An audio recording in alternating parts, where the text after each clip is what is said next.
Alexander and the Terrible, Horrible, No Good, Very Bad Day by Judith Viorst. Illustrated by Ray Cruz. I went to sleep with gum in my mouth, and now there's gum in my hair. And when I got out of bed this morning, I tripped on the skateboard, and by mistake, I dropped my sweater in the sink while the water was running, and I could tell it was going to be a terrible, horrible, no good, very bad day. At breakfast, Anthony found a Corvette Stingray car kit in his breakfast cereal box, and Nick found a Junior Undercover Agent code ring in his breakfast cereal box. But in my breakfast cereal box, all I found was breakfast cereal. I think I'll move to Australia. In the carpool, Mrs. Gibson let Becky have a seat by the window. Audrey and Elliot got seats by the window too. I said I was being scrunched. I said I was being smushed. I said if I don't get a seat by the window, I am going to be carsick. And no one even answered. I could tell it was going to be a terrible, horrible, no good, very bad day. At school, Mrs. Dickens liked Paul's picture of the sailboat better than my picture of the invisible castle. At singing time, she said I sang too loud. At counting time, she said I left out 16. Who needs 16? I could tell it was going to be a terrible, horrible, no good, very bad day. I could tell because Paul said I wasn't his best friend anymore. He said that Philip Parker was his best friend and that Albert Mayo was his next best friend and that I was only his third best friend. I hope you sit on a tack, I said to Paul. I hope the next time you get a double-decker strawberry ice cream cone, the ice cream part falls off the cone part and lands in Australia.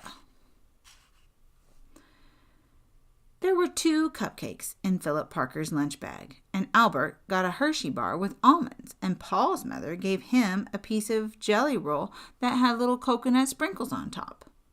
Guess whose mother forgot to put in dessert?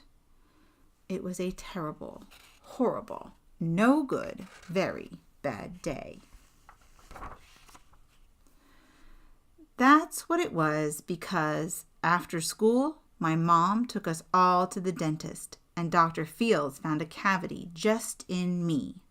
Come back next week and I'll fix it, said Dr. Fields. Next week, I said, I'm going to Australia.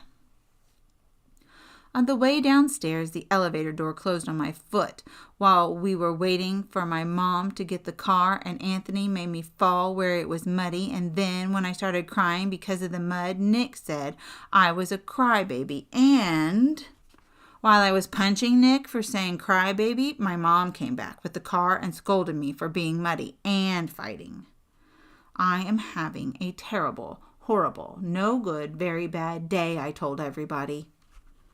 No one even answered. So then we went to the shoe store to buy some sneakers. Anthony chose white ones with blue stripes. Nick chose red ones with white stripes. I chose blue ones with red stripes. But then the shoe man said, we're all sold out. They made me buy plain old white ones, but they can't make me wear them.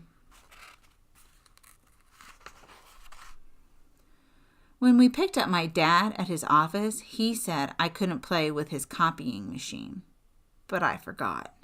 He also said to watch out for the books on his desk, and I was careful as could be except for my elbow.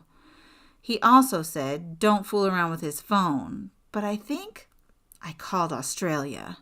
My dad said, please don't pick him up anymore. It was a terrible, horrible, no good, very bad day.